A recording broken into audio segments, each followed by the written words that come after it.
Welcome back, everybody, to the Midnight Collective podcast. My name is Eddie, and I am your host. And I want to thank you for being here today. I know these episodes have been getting good lately, and I want to keep that vibe going. So today, I feel like we're going to be talking about something that is probably one of the most important topics of the entire brand of Midnight. We're going to talk about something that's pretty deep ingrained in culture today, in families and friendship, in how we're raising our sons and our daughters, in how we relate to our partners. It's not always loud. It's not always something that shows up in violent ways. As a matter of fact, more often than not, it shows up in quiet expectations, suppressed emotions, and even unspoken pressure. We're talking today, of course, about toxic masculinity, what it is, how it impacts our lives, and most importantly, how we start to unlearn it. Now, let me say this up front, especially for the men listening. This is not an attack on you. This is not a conversation about tearing you down or making you feel ashamed about being a man. This is not about guilt. This is about awareness. This is about growth, and it's about freedom. Because at the heart of the Midnight Collective, our mission is to build a better man. Men who are more than just strong. Men who are whole. Men who don't lead with control, but with clarity. Men who don't suppress what they feel just to survive, but learn how to express what they feel so that they can thrive. We're talking about grounded leadership, emotional presence, integrity in relationships, mental resilience. That's what we're working towards. Not because it's easy, but because it's worth it. And if you're a man listening to this episode because you're trying to understand why certain patterns keep repeating, why you shut down in conflict, why you carry the weight of always having to be on, while vulnerability still feels like danger even though you crave deeper connection, this episode is going to be for you.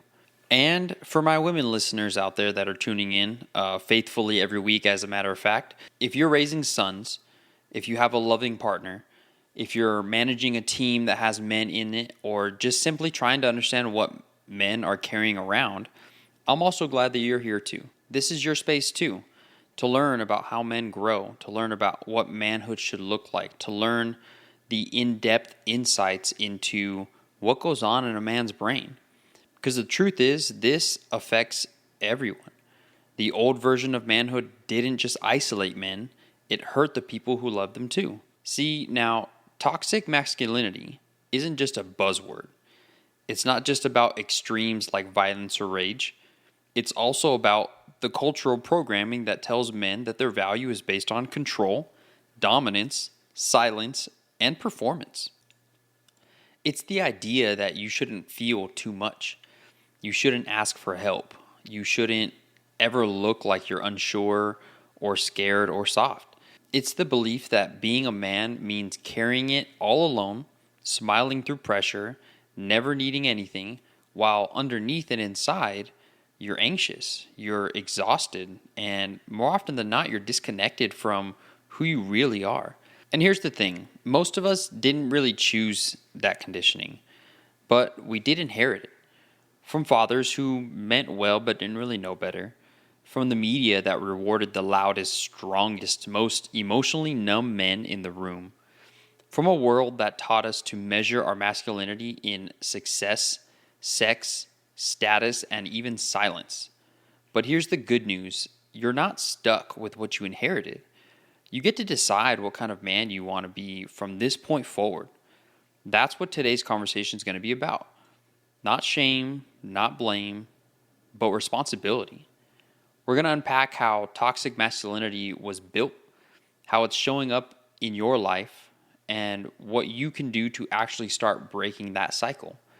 Not just for yourself, but for the people around you, for your partner, for your kids, your community, and for your own peace. So whether this is your first episode or now your 11th, whether you've done the inner work or you're just beginning, I want you to know something. You belong here. You're not broken. You're not behind. You are just becoming. And that is the work. So the bigger question is, what is toxic masculinity? Well, when we start to talk about what toxic masculinity is, we're not talking about masculinity in itself being the problem. That's important to clarify right now. Right from the start, we're going to say that. There's nothing wrong with being masculine. There's nothing wrong with strength or confidence, assertiveness, or leadership. Those are powerful traits in men. But the problem arises when masculinity gets reduced to a narrow, rigid script, one that says this is the only way a man should show up in the world. Toxic masculinity is that script. It's a cultural conditioning that tells men that they must always be dominant, emotionally stoic, physically tough, and completely self-reliant. It teaches us that vulnerability makes us weak, that expressing emotion makes us soft, that needing help is something to be ashamed of. And over time, that message gets internalized so deeply that most men don't even question it. They just try to live up to it. You've probably heard those phrases, man up, don't cry, real men don't talk about their feelings, be the provider, handle it yourself, keep it together. Those aren't just throwaway lines. Those are cultural programming and work. And when you hear them enough times, especially as a young boy, they start to form the foundation of your identity. You learn early that your worth is connected to how much you can suppress, how much you can handle, and how little you can need. What does that lead to? Well, it leads to men who struggle to communicate, not because they don't want to, but because they were never taught how.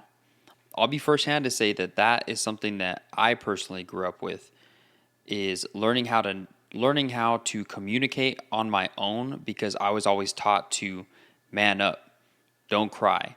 Why are you being a wussy? Why are you being a sissy? Why are you doing this? Why are you showing emotion? Those kinds of things stick with you long term. Those kinds of things make you into somebody you don't really want to be. And again, it leads to men who struggle to communicate. That struggle looks like not communicating. That struggle looks like hiding things. It also looks like never really being completely honest with yourself or the people around you. It also leads to men who like to go numb with work, alcohol, or even just silence because that's safer than being seen as weak. It leads to men who think that they have to fix everything, control everything, and be everything all the time. And then they feel like failures when they can't. Toxic masculinity creates a version of manhood that's all performance and no permission. And no permission to feel, to break down, to ask for help, and no permission to not have all the answers. And the truth is, it doesn't just harm the men living under that weight, it affects everyone around them. Partners who feel emotionally shut out, children who grow up seeing a model of manhood that's emotionally unavailable, workplaces where empathy is mistaken for softness, communities where men suffer in silence because being honest about their mental health is seen as weakness.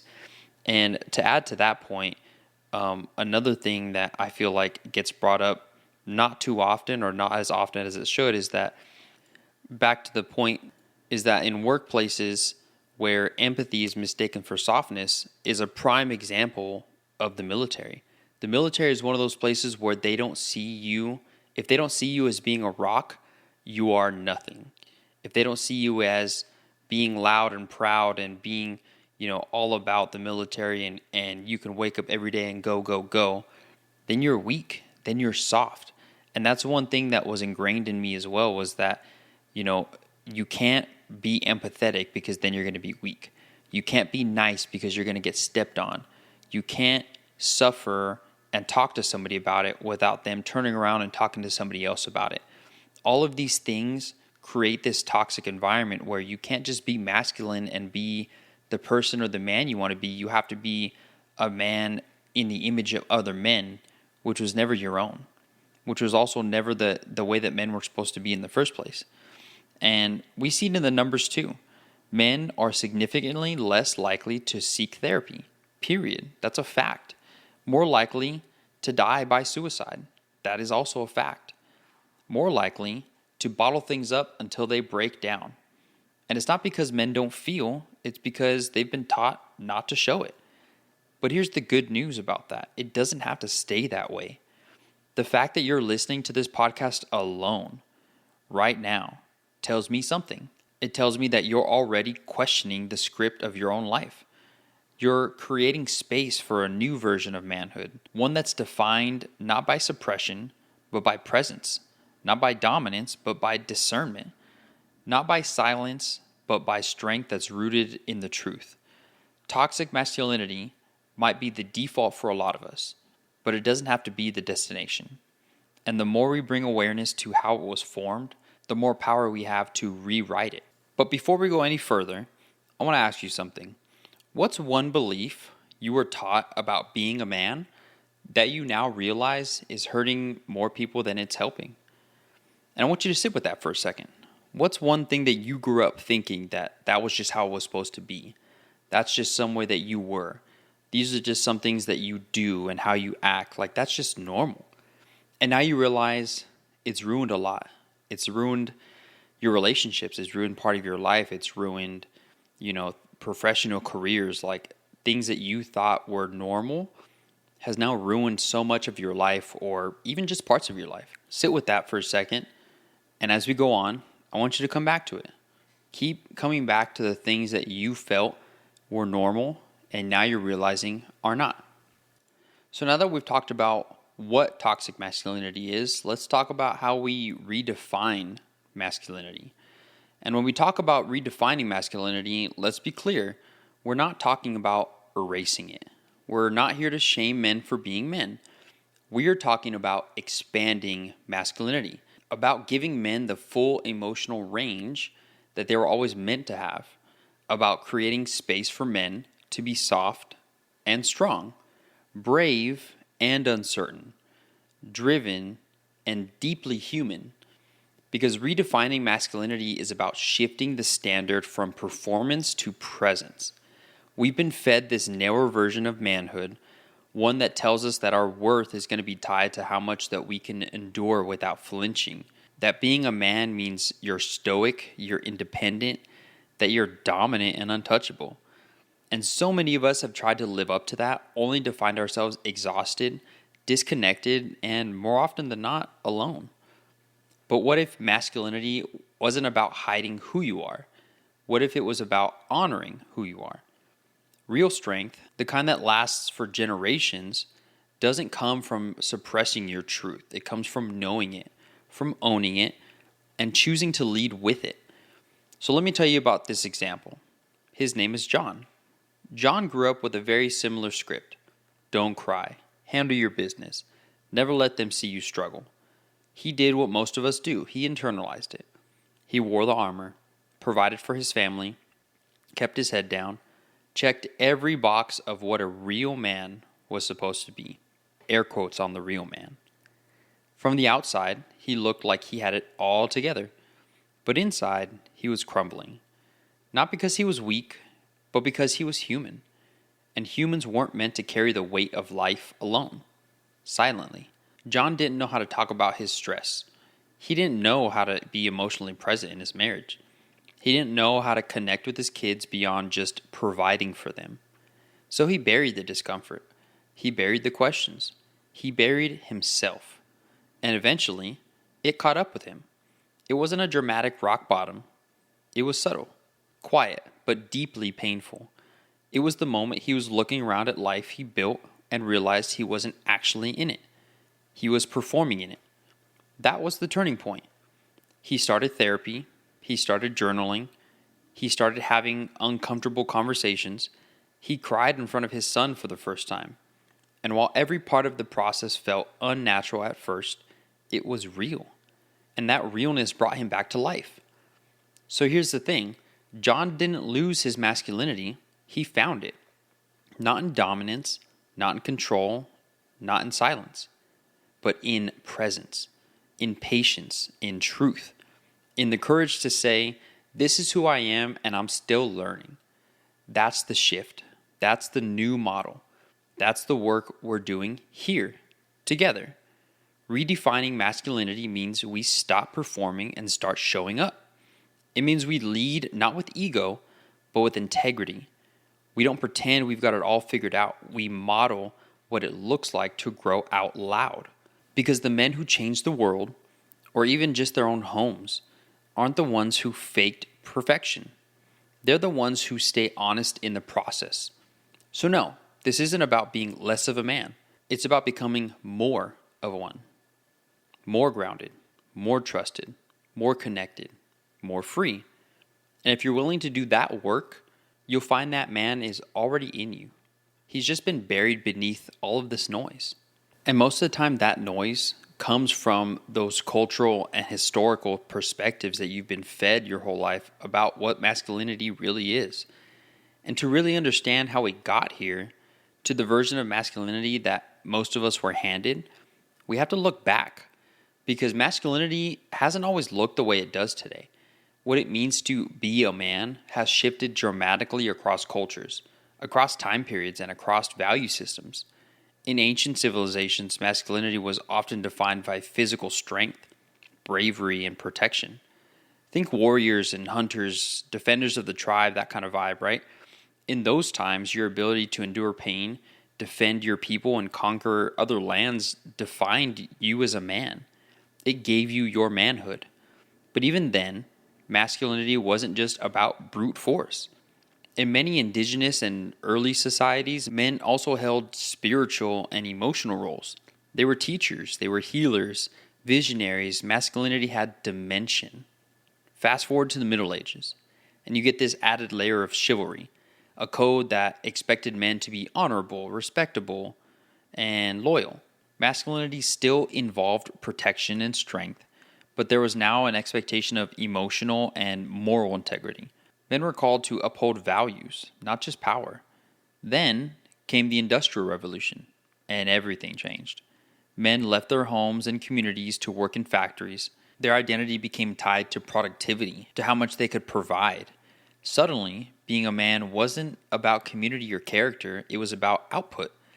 Grind, endurance, silence. And that's when emotional suppressions really got woven into the masculine identity.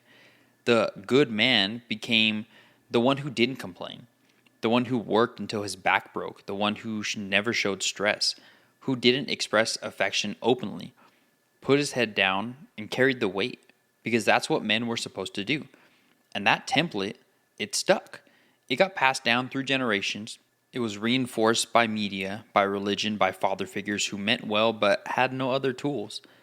Even today, so much of the masculine ideal is still defined by this blueprint. Success is measured in what you do, not how you feel. You're praised for sacrifice, but rarely for emotional availability. You're expected to be decisive, but never necessarily empathetic. Strong, but not soft. Resilient, but not repetitive. And here's the thing, masculinity has never been static. It's always been cultural. And culture evolves, which means masculinity can evolve too. And that's where we are now, right in the middle of a shift, a pivot point, if you will. We're starting to recognize that men don't need to lose their strength, they need to redefine it. That vulnerability isn't a weakness, it's a leadership trait. That being emotionally aware doesn't make you less of a man, it makes you more capable of showing up for your life. This moment in time is asking men to integrate more, not less. To stop cutting off pieces of themselves just to fit into an outdated mold. To reclaim the parts of themselves that were silenced. Their creativity, their sensitivity, their tenderness. And fold those into strength, not away from it. Because the man who is grounded and emotionally fluent, disciplined and compassionate, capable and connected, that man changes everything for himself, for his family, for his future. And that is the modern man. That's where we are now. Masculinity is expanding, not all at once, not everywhere, but make no mistake, it is expanding.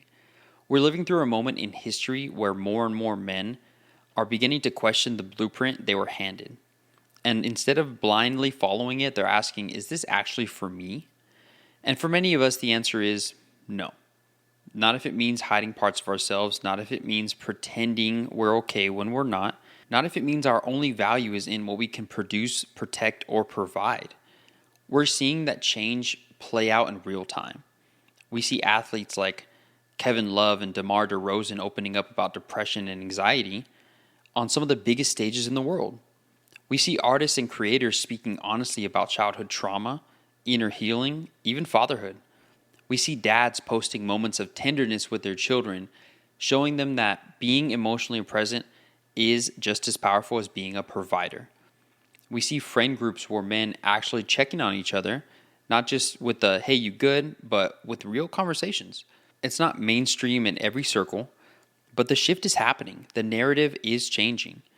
We're starting to see that a man who knows how to hold space for himself and for others isn't weak.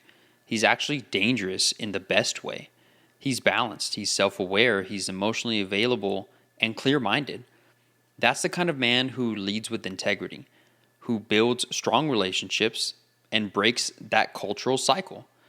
But, and this is important, we still have work to do.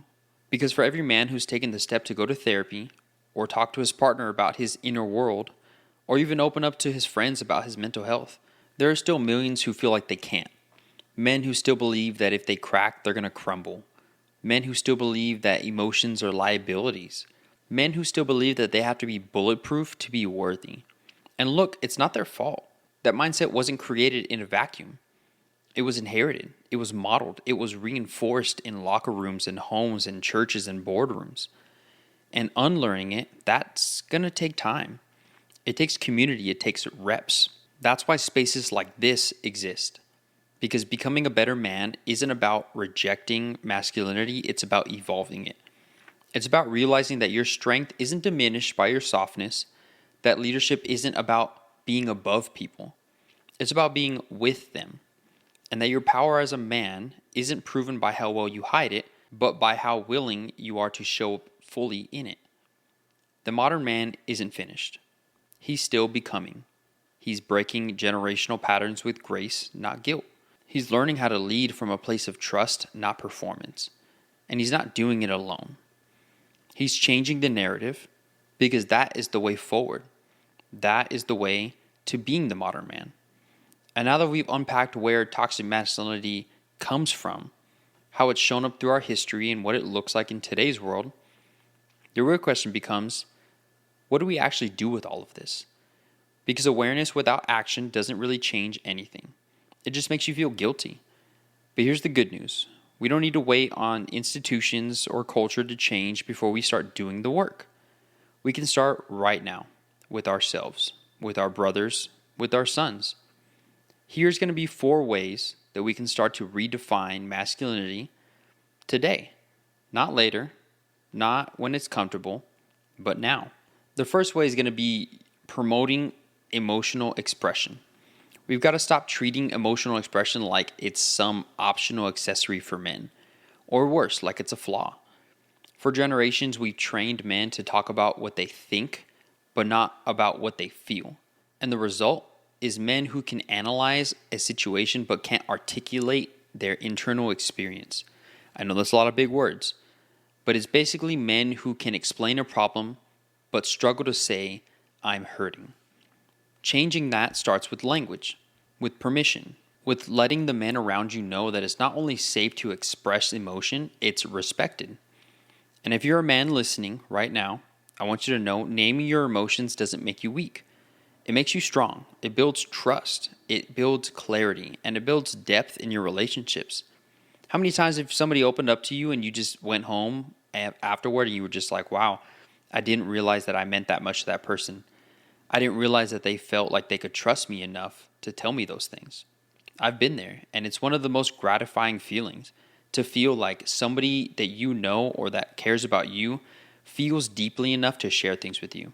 And if that's you, then you're in the right place. You're in the right mindset. And for my women listeners, if you're someone who loves or leads men, don't rush to fix them. Don't brush it off.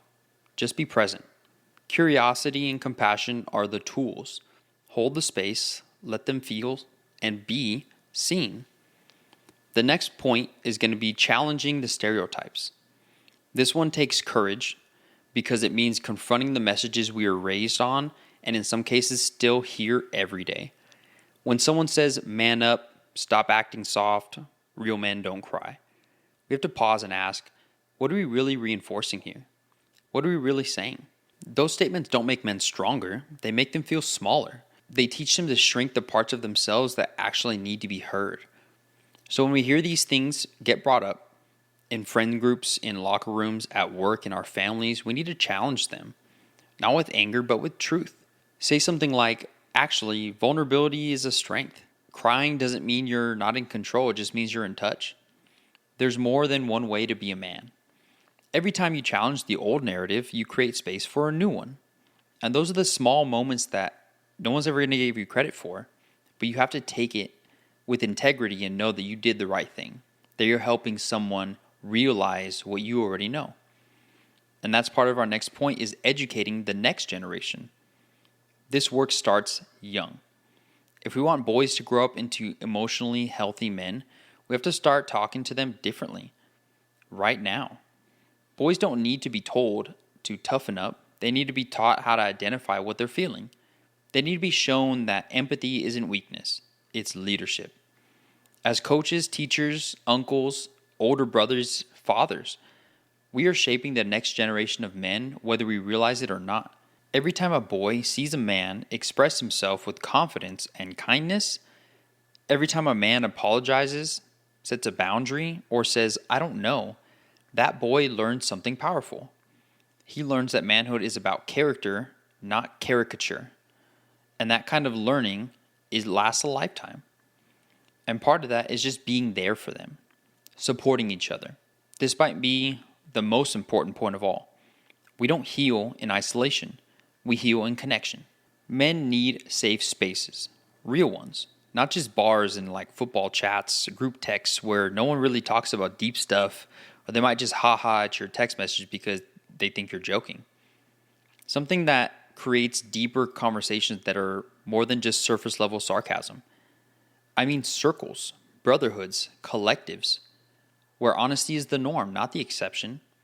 We need spaces where men can say, I'm overwhelmed, I feel lost, I'm trying, but I don't know how. I'm proud of myself, and I want to celebrate that out loud. And look, those spaces don't appear often out of nowhere. Sometimes you have to create it. Sometimes you have to be the first one to go. And yes, that's risky. And you'd be surprised how many men are quietly waiting for someone else to break the silence first. The strongest thing you can do for the men around you is to make it safe to be real. This is how we're beginning to shift the narrative. Not with a viral trend or a perfect strategy, but with small, consistent actions that ripple outward. With conversations, with presence, with courage. And most importantly, with the belief that we are all allowed to grow. So after all of this information, what's next? What is the action? Well, redefining masculinity isn't going to be about becoming someone new. It's about returning to who you've always been. Before the world told you to hide, toughen up, or even stay quiet.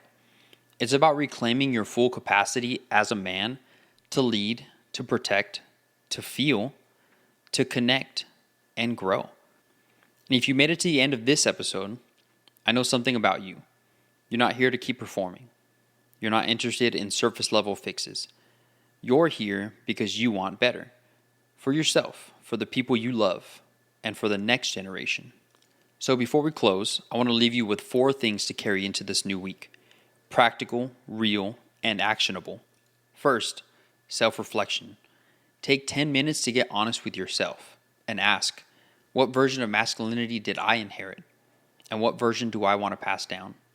No judgment, just clarity. Second, start one real conversation. Reach out to somebody, a brother, a friend, a father figure, your father. Ask him how he's really doing. Share something real about where you're at. And let it be imperfect. Let it be human. Third, choose better inputs. Start feeding your mind with messages that challenge and grow you. That might be books, podcasts, or the people you follow online. Unfollow anything that keeps you stuck in the old script. And fourth, be the example. You don't have to be perfect, you just need to be present. The man who leads with truth and humility gives permission for others to do the same. That's how we shift culture. That's how we break the cycle. Because when men grow, everything around them changes. Our homes, our communities, our relationships, it all gets better. And if this episode moved something in you, don't keep it to yourself. Share it with somebody that you care about. Text it to a friend who needs it. Let's keep this momentum going. Bring it up in a conversation this week, because this is how we start shifting that narrative. Not through noise, but through real, honest dialogue. One conversation at a time. And we've got something special coming up.